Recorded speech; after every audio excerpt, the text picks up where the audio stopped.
Ladies and gentlemen, hello and welcome to my wheel video.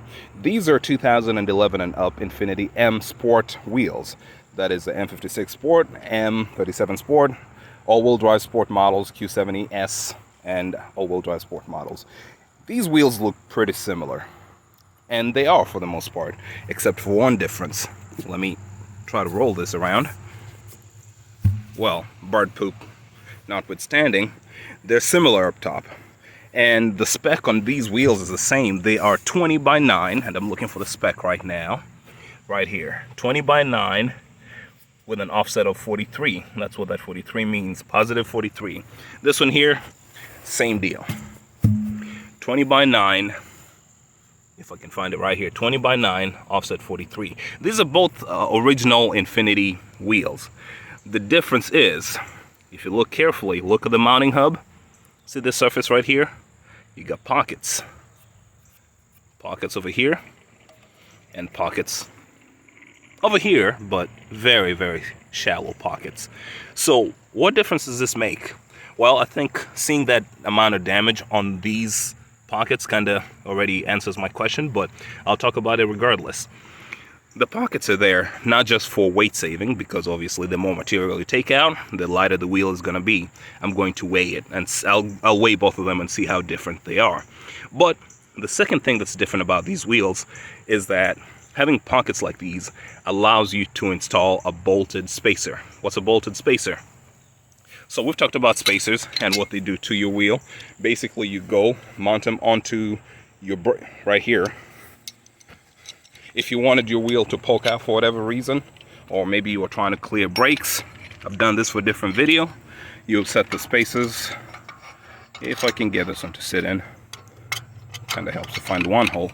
There you go. So you set a spacer, then you mount your wheel. As you can imagine, your wheel is going to stick out a little further. In this case, this one is going to be 12 millimeters out. That's 1.2 centimeters. Well, about half an inch for my US spec people. This one here is about, I believe this is a 3 millimeter spacer. Might be. Anyway, regardless, spacer talk. So that's the difference, and I'll explain why. These are pretty mild specs for spacer, but then we have other types of spacers that are called the bolted spacers. The thing is, let's go back to the car and I'll show you what the difference where the difference comes in. So you do put spacers on your car, right? Well and good, but at some point you have such a thick spacer that your original studs, these guys right here, don't extend far enough. This is how they extend with no interference from a spacer. So when you put too thick a spacer, you need to find a way to get that length. One of the ways people do this is knock these out and get longer studs. Basically, I don't know the length of this stud, but if you get like a 20 millimeter spacer, you get a set of studs is 20 millimeters longer. But an easier way people do is to get a bolted spacer, and I think the rule of thumb is that 15 millimeters is where you need to bolt it down. So what they do is this is how these ones usually work.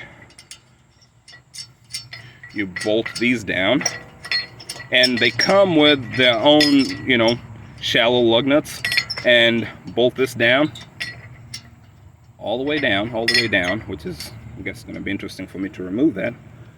Nope, I can do it pretty easily. So bolt this down, and then basically you forget using this rotor as a mounting point. This is going to be your new mounting point. Obviously you have to do it properly. Torque these down, all 5 of them, then put your wheel on, then torque them down, and then come back later, make sure the torque of everything is well, and done well enough.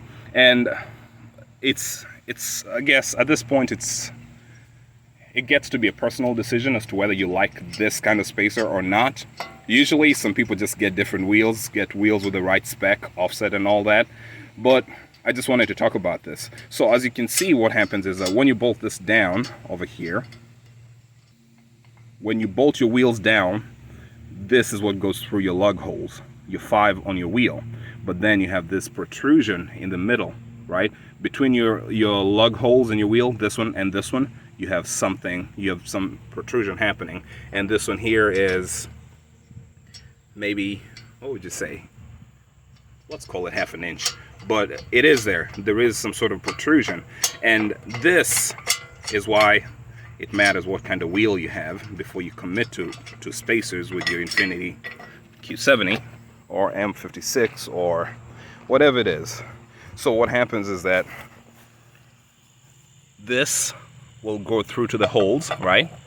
Just perfectly fine, like that, okay? And I'm trying to find a way to bring it up. Okay, here.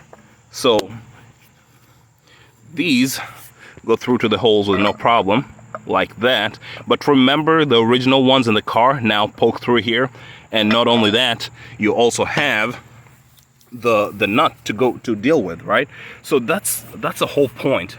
That half an inch I was talking about, it needs to be accommodated somewhere. And this one right here is pretty long. It can take not only the length, but it can also take the width of the nut, like this one right here, as an example, right? So if the stud were longer, if you know, whatever the case were to be, this one can accommodate that. The problem comes in when you have something like this. If it was just a matter of bolting, it wouldn't really be a problem, right? But the problem is, as I said, you need about half an inch of clearance, at least with the M56, the way it's bolted down. And this is definitely less than half an inch. And that's why you see that damage over here. When they bolted this wheel down, the studs from the car, which were now coming in through this part right here, ended up damaging the wheel. And you can see a little bit of interference here, and the imprint tells you that this is look, yeah, it's hexagonal, right? There's a little bit of a pattern. They struggled to bolt this wheel down onto the bolted spacer. So yeah, that's it. That's what I wanted to show you. They are similar on the outside, but behind here, they're a little different. All right, so I was here trying to make sense of the two different wheels, and then my brother made an observation. Basically, if you turn these wheels this way, this is the good wheel. Well, the improved wheel.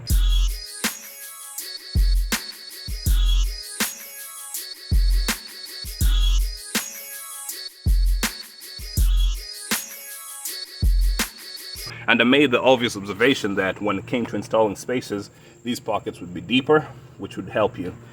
These ones here, not as deep, right? But then we were trying to make sense of it. Apart from the other numbers I talked about, my brother also made this observation that these other pockets over here seemed a little deeper.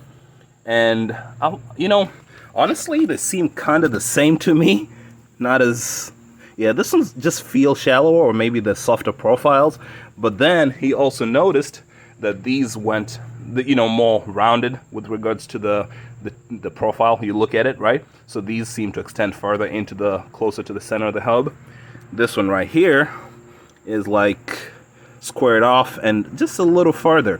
It might not seem like that makes that much difference, but remember the one thing I talked about? I talked about spacer depth as well as a little bit of weight savings, right? So these tires are the same. This one right here, this one right here, both same. There's a little bit of a difference with regards to maybe the number of weights, extra weights put on. So ideally, this one should be, well, lighter. This one's got more weights, more balancing weights put on it. It's got one here, and then it's got all those over there.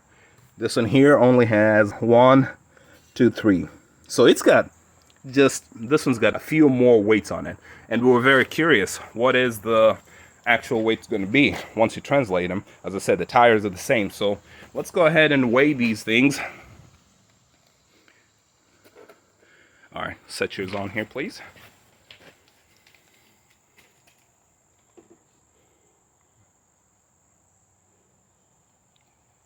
$54.8. Full point. Let's go with 54.6. That's what it says. Okay. All right. Go ahead, lift that. If you don't mind, do this for me because I got one hand on the camera.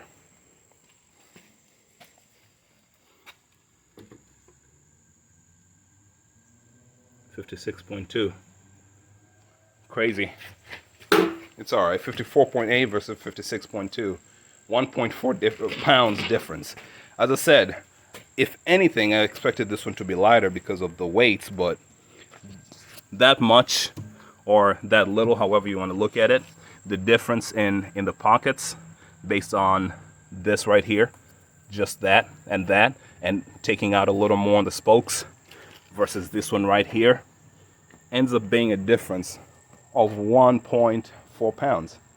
That is crazy.